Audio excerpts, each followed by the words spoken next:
தட்சிணாமூர்த்தியான பகவானுடைய அவதாரங்களை வரிசையாக சொல்லிட்டு வருகின்ற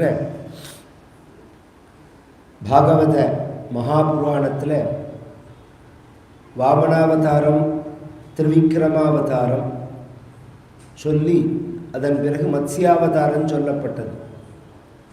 பொதுவாக நீங்கள் அவதாரங்கள் எடுத்து பார்த்தீங்கன்னா முதல்ல மத்ஸ்யாவதாரம், அப்புறம் கூர்மாவதாரம், வராகாவதாரம் அப்படின்னு தானே நாம் நினச்சிட்டு இருக்கோம். அப்படி கிடையாது. சில அவதாரங்கள் ஒரு தடவை தான் இருக்கும். சில அவதாரங்கள் மன்வந்தரத்துக்கு மன்வந்தரம் இருக்கும். சில அவதாரங்கள் சதுர்யுகத்துக்கு சதுர்யுகம் இருக்கும். அப்படி வரும்போது வராக அவதாரம் தான் முதல் அவதாரம். முதல் அவதாரம் எதுன்னா வராக அவதாரம் தான் ஃபஸ்ட்டு.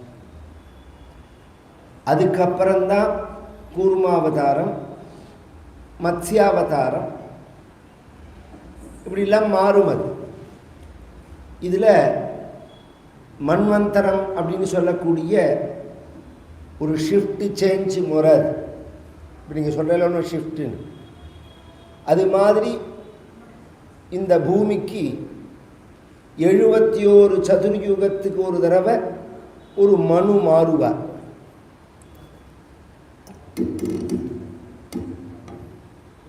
பதினாலு மன்வந்தரம் கொண்டது ஒரு பகல் பிரம்மாவுக்கு. 71 சதுர்யுகம் அப்படிங்கிறது ஒரு மன்வந்தரத்தோட அளவு. இப்போ பிரம்மாவோட ஒரு பகல் கதையை எடுத்துப்போமே. முதல்ல சுவாயம்பு அப்படின்னு ஒரு மனு, ஸ்வாரோச்சுஷ, அப்புறம் அடுத்தது உத்தம மனு, சுவாயம்புவ, ஸ்வாரோச்சுஷ, உத்தம, தாமச, ரைவத, சாக்ஷுஷ. இந்த சாக்ஷுஷ மன்வந்தரம் இப்போ நடக்கிறது வைவஸ்வத மன்வந்தரம். இந்த கதையை எடுத்தால் வைவஸ்வத மன்வந்தரத்தில் தான் வாமனாவதாரம் நடந்தது. மத்ஸ்யாவதாரம் அப்படிங்கிறது இதுக்கு முதல் மன்வந்தரத்தில் நடந்தது. சத்யவிரதன் அப்படிங்கிற திராவிட ராஜாங்கிறார். திராவிடாதி பர்த்தியும், இந்த திராவிட ராஜா அப்படின்னு சொல்கிறதுலேருந்து திராவிடங்கிற தேசத்தை சாஸ்திரங்கள்லாம் அங்கீகாரம் பண்ணுறது. இது ரெண்டு விதமாக இருக்குது. பஞ்சதிராவிடம்னு சொல்லுவா பழக்கத்தில்.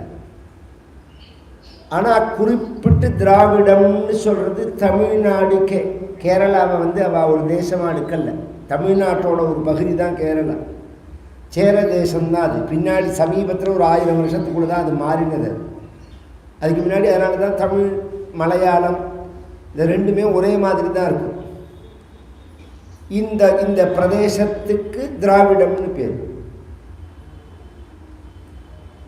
இது ஒரு ஆச்சரியம் என்னன்னா, இதையும் எடுத்துக்கலாம். இல்லைன்னா இதுக்கும் தாண்டி கீழே குமரி கண்டம் இருந்ததுன்னு ஆராய்ச்சியாளர்கள் சொல்கிறான். அந்த பிரதேசத்தையும் எடுத்துக்கலாம். பாண்டிய தேசங்கிறது. அந்த சத்யவிரதன் அப்படிங்கிற ராஜா தான் இப்போ வைவஸ்வத மனுவாக இருக்கிறது. இப்போ வைவஸ்வத மன்வந்தரம்னு நடக்கிறது. இந்த வைவஸ்வத மன்வந்தரத்தில் அஷ்டாவிகும்சதி தமே 27 சதுர்யுகம் முடிஞ்சு 28வது சதுர்யுகத்தில் கலியுகத்தில் 5100 சொச்சம் வருஷம் தாண்டி இருக்கும். இப்படி எக்ஸாக்டாக கணக்கு சொல்கிறது புராணங்கள்லாம். ஒரு சதுர்யுகம்னா 43,20,000 வருஷம் சொல்லிட்டேன். அஷ்டாவிகும்சதி தமே கலியுகே பிரதமே பாதே ஜம்பூத்வீபே பாரத வருஷன்னு சங்கல்பத்தில் எல்லாரும் சொல்லுவோம். 27 சதுர்யுகம் முடிஞ்சு 28வது சதுர்யுகம்னு சொன்னால் 27 43,20,000 ஆயிடுத்து இந்த மன்வந்தரத்திலேயே. இப்போ 28வது நடக்கிறது. இந்த கணக்கு எங்கே இருக்குது? இவன் சொல்கிற கணக்கு எங்கே இருக்குது? அதுவும் இந்த சில மதவாதிகள்லாம் பார்த்தேன்னா 2000-3000 வருஷத்துக்குள்ளே தான் உலகமே ஏற்பட்டது, மனிதனே வந்தான், அதுக்கு முன்னாடி ஒன்றுமே கிடையாது, மண்ணு தான் இருந்தது, எதையாவது அளந்து விடலாம்.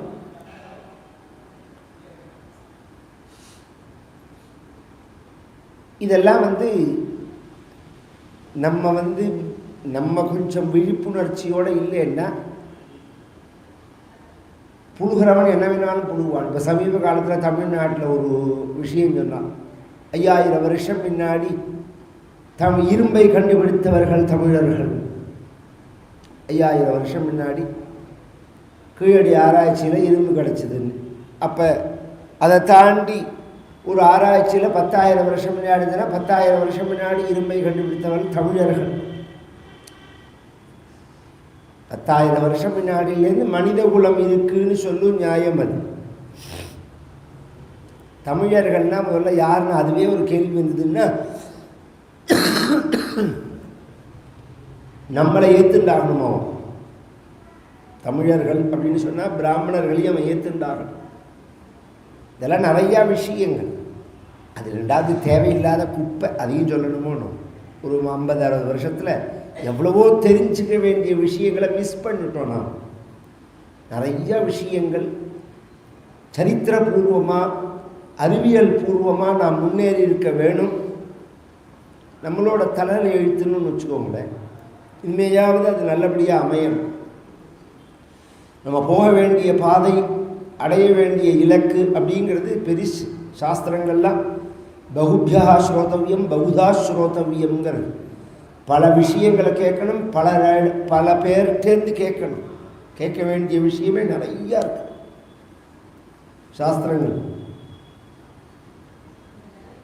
இந்த வைவஸ்வத மனுவுக்கு முதல்ல ஒரு பெண் குழந்தை பிறந்து அதை வசிஷ்டர் மூலமாக ஆணாக மாத்தறார். எல்லாருக்கும் புராணத்தில் தான் சொல்ல வர. ஆனால் பெண்ணாக்க முடியும், பெண்ணானா இருக்கிறான்னு இப்பெல்லாம் சொல்கிறாரு. இல்லை, இலைன்னு பேர் அவனுக்கு, சுத்யும்னன்னு மாத்தறார். ஆனால் வசிஷ்டர் வேண்டாம்னா அந்த ராஜா கேட்கல, எனக்கு ஆண் குழந்தை தான் வேணும் அப்படின்னு அவரை நிர்பந்தப்படுத்தி இது ஆணா மாற்றினா. அவனோட 16வது வயசில் கைலாச பர்வதத்துக்கு சமீபத்தில் ஒரு பகுதிக்குள்ளே போனால் யாராக இருந்தாலும் பெண்ணா போயிடுவான்னு ஒரு சாபம் இருக்குது. அந்த பகுதிக்குள்ளே இவன் போயிட்டான். அது சிவபெருமான் கொடுத்த சாபம். அது அங்கே போய் அவன் பெண்ணா போய் அவன் அங்கேருந்து திரும்பி அயோத்தி வரத்துக்குள்ளே புத பகவான் இருக்கார் பாருங்க, நவக்கிரகங்களில் புதன். அவரை பார்த்து அவருக்கும் இவனுக்கும் காதல் ஏற்பட்டு கல்யாணம் பண்ணி ஒரு குழந்தை. ஏன்னா தேவதைகள் மகரிஷிகளுக்கெல்லாம் அனுக்கிரகம்தான். தமிழ்லேயே ஒரு வச்சனம் உண்டு, ரிஷிகர்ப்பம் ராத்தங்காது. அதான் கேட்டிருக்கேன். அதுமாரி ரிஷிகர்ப்பம் ராத்தங்காது அப்படின்னு. நம்மளே மாதிரி 10 மாதங்கிறது விஷயம் கிடையாது. மகரிஷிகளுடைய சக்திகளுக்கெல்லாம், தேவதைகளுடைய சக்திகளுக்கு. அந்த பையனுக்கு புரூரவஸ்ன்னு பேர். அவன்கிட்ட தான் சந்திர வம்சம் வருது. இதெல்லாம் நாம் ஹிஸ்ட்ரியில் தெரிஞ்சுக்கணும். இதுக்கு சந்திர வம்சம்னு எதனால் பெயர் அப்படின்னா, சந்திரனோட மகன் தான் புதன். நவக்கிரகங்கள் புதனோட புள்ளை இவன் இருக்கிறதுனால ஆரம்பம் சந்திரன்கிறதுனால சந்திர வம்சம். ஒரிஜினலாக மனு இவா இருக்கா பாருங்க, இவா என்ன வம்சம்னா சூரிய வம்சம். இந்த பாரத தேசம் முழுக்க இருக்கிற 56 தேசங்களில் இருந்த ராஜாக்களுடைய கல்வெட்டுகளை நாம் அடுத்து படிக்கிறதே ஒன்று அவள் தன்னை சூரிய வம்சத்தில் வந்தவர்கள் அல்லது சந்திர வம்சத்தில் வந்தவர்கள்னு சொல்லுவார்கள். உதாரணத்துக்கு தமிழ்நாட்டில் சொல்கிறேன், சோழ மன்னர்கள் தன்னை சூரிய வம்சத்தை சார்ந்தவர்கள்னு சொல்லுவார்கள், கல்வெட்டில் பார்த்தோம்னா தெரியும். பாண்டிய மன்னர்கள் தன்னை சந்திர வம்சத்தை சார்ந்தவர்கள்னு சொல்லுவார்கள். ஏன்னா இந்த 2 வம்சம் இந்த பாரத தேசத்தை அப்படி கட்டி காத்த வம்சம். இதில் உள்ள ராஜாக்கள் பியூரிட்டியாக ஒரிஜினலாக இருக்கிற பரியந்தம் இந்த நாட்டுக்குள்ளே இன்னூத்தன் வந்ததே கிடையாது. வெளிநாட்டுக்காரர்கள் இந்த பாரத தேசத்தை படையெடுக்கணும்னு நினைச்சதே கிடையாது. பாரத தேசத்தை தொடவே முடியாது. ஏன்னா அவ்வளோ பெரிய வல்லரசு. இங்கே வருவார்கள், படிப்பார்கள், அறிவை அடைவார்கள், கிளம்பி போவார்கள். போர் தொடுத்து இதை ஆக்கிரமிக்க முடியாது. இந்த பிரச்சனையே எப்போ ஏற்பட்டதுன்னா, நம்ம ஹிஸ்ட்ரியாக படிக்கும்போதே அலெக்சாண்டர் கூட உள்ள வரலையே. ஏன் பாரதத்துக்குள்ளே வரல அலெக்சாண்டர்? உலகம் முழுக்க வெல்லணும் அப்படின்னு கிளம்பின அலெக்சாண்டர் பாரதத்துக்கு ஏன் வரல? யாரா நீங்கள் படிச்சிருக்க வரலங்கிறது கரெக்டு தானே நான் சொல்கிறது ஹிஸ்ட்ரி ரீதியாக. ஏன் வரலன்னு யாருக்கா தெரியுமா? புருஷ்னு ஒரு ராஜா இருந்தான். அப்போ புருஷோத்தமன்னு பேர் அவனுக்கு. முன்னாடியே சொல்லிட்டா, நீ போனேன்னா அவன்கிட்ட தோற்று போயிடுவேன். ஏஷியாவில் அவன் பெரிய ராஜா, மகாபலசாலி. அவன் காலம் பர்யந்தம் இந்த அஸ்திர சஸ்திரங்கள் எல்லாமும் இருந்தது. பெரிய பெரிய ஆயுதங்கள்லாம் ஹேண்டில் பண்ணக்கூடிய நாலெட்ஜ் இருந்தது. அதனால் அவன் இந்த பக்கமே வரல. பின்னாடி சும்மா தின்னுட்டு உட்காந்து ஒத்தனை அண்ணா தம்பிகளுக்குள்ளேயே சண்டை. அதனால் பிரத்தியார் வரா. இந்த தமிழில் ஒரு தமிழ் பாட புஸ்தகங்களில் ஒரு கதை உண்டு. 4 எருதுகளும் சிங்கமும், 4 மாடு சிங்கமும்னு ஒரு கதை உண்டு. 4 மாடு ஒத்துமையாக இருக்கிற பிறகு அந்த சிங்கம் கிட்டக்க வர முடியாது. இந்த 4 மாடையும் பிரித்து விட்டுட்டா. இதில் ஒரு ஆச்சரியம் என்னென்னா, இன்னி பெரியந்தான் அது நடக்கிறது நமக்கு தெரியாதானா? நம்ம 4 பேரையும் பிரித்து விட்டுட்டு இங்கே இருக்கிற நாய்களே அதை சாப்பிட்றது, நம்ம சொத்தை சாப்பிட்றது, நம்ம உழைப்பை சாப்பிட்றது. எவ்வளோ வளர்ச்சி அடைய வேண்டிய தேசம் இது, எவ்வளோ அறிவியல் முன்னேற்றத்தை அடைய வேண்டிய தேசம் இது. எல்லாரும் வருத்தப்பட்டு வெக்ஸ் ஆகி இந்த தேசத்தை விட்டு வெளியில் போகணும் அப்படின்னு நினைக்கிற மாதிரி கொண்டு விட்டுட்டான். மத்தியில நான் ஏன்டா வெளியில் போகணும்? இது நம்ம நாடுடா. நம்மளை வெளியில் போகணும்னு நினைக்க வச்சவனை வெளியில் போக வைக்கணும். நாம் இது நம்ம தேசம். நாம் இந்த கர்ம பூமி, தர்ம பூமி, புண்ணிய பூமி. இது சம்பாத்தியத்துக்கு வேணால் நீங்கள் வெளியில் போகலாமே தவிர தர்மத்தை சம்பாதிச்சுட முடியுமா வெளியில் போய்? அப்படிங்கிறத நாம் திருப்பி இந்த தேசத்தை நம்ம வசமாக்கிறதுக்குள்ள காரியங்கள் பண்ணணும். என்னமோ சாப்பிட்டோம், தூங்கினோம், பேப்பர் படித்தோம், டிவி பார்த்தோம், அப்படிங்கிறதோட நம்ம வேலை முடிஞ்சுடுத்துன்னு நினைக்கக்கூடாது. திருப்பி இதுக்கு என்ன உண்டோ ஒவ்வொருத்தரும் அவர்களால் முடிஞ்ச அளவு முயற்சி பண்ணணும். குழந்தைகளுக்காவது எடுத்து சொல்லணும். இது அவ்வளோ பெருமை வாய்ந்த தேசம் இந்த பாரத தேசம். இது ஒரு ஆச்சரியம் என்னென்னா, நாசமாக போன காலத்தில் பாரதியார் பாடிட்டு போகிறார். பிரிட்டிஷ்காரன் காலத்தில் என்ன வளமில்லை திருநாட்டில்னு கேட்குறார். இந்த தேசத்துக்கு சமானமாக ஒரு தேசம் உண்டான்னு கேட்குறார். இது மாதிரி மகிமையான ஒரு தேசத்தை சொல்ல முடியுமா? பாருக்குள் நல்ல நாடு பாரத நாடுன்னு பாடுறார். எங்கள் பாரதம்னு பாடுறார். ஆடுவோமே பல்லு பாடுவோமே ஆனந்த சுதந்திரம் அடைந்து விட்டோமே. பார்க்கவே இல்லை அவர் சுதந்திரத்தை, பார்க்காமையே போயிட்டார். பார்த்தா மாதிரி பாடுறார். ஒரு 32 வயசுக்குள்ள இந்த ஒரு எழுச்சி. இது மாதிரி நிறையா மகான்கள், அவர்களுடைய லட்சியம் சத்தியம், அது நிச்சயம் வெல்லும், அதில் ஒன்றும் சந்தேகம் கிடையாது. ஆனால் நாமெல்லாம் நமக்கு என்ன சம்பந்தம்னு ஒரு நாலட்சியாவது கொண்டு சேர்க்கணும் அடுத்த தலைமுறைக்கு. அந்த சந்திர வம்சம், இந்த சூரிய வம்சம் இப்படி வருது. இதில் சூரிய வம்சத்தில் நாபாகன்னு ஒரு சக்கரவர்த்தி, பல ராஜாக்கள், ஏகப்பட்ட ராஜாக்கள். உங்கள் தாத்தா அனந்தராம தீட்சிதர் காலத்தில் அவர் அவருக்கு ஒரு பெருமை உண்டு. சூரிய வம்சத்தை சொல்லுவார். நாராயணன், நாராயணனுக்குள்ள பிரம்மா, பிரம்மாவுக்குள்ள மரீச்சி, மரீச்சினுக்குள்ள காஷ்யபர், காஷ்யபருடைய உள்ள சூரியன், சூரியனுடைய உள்ள மனு, மனுனுடைய உள்ள இக்ஷ்வாகு, இக்ஷ்வாகுடைய விகுச்சி, விகுச்சியனுடைய புரஞ்சயன், புரஞ்சயனுக்குள்ள அனேனசு, அனேனசுக்குள்ள பிருத்து, பிருத்துவனுடைய விஸ்வரந்தி, விஸ்வரந்தியுடைய சந்திரன், சந்திரனுடைய யுவனாஸ்வன், யுவனாஸ்வனுடைய சாமஸ்தன், வரிசையாக சொல்லலாம். இத்தனை 64 பேர் சொல்லுவது.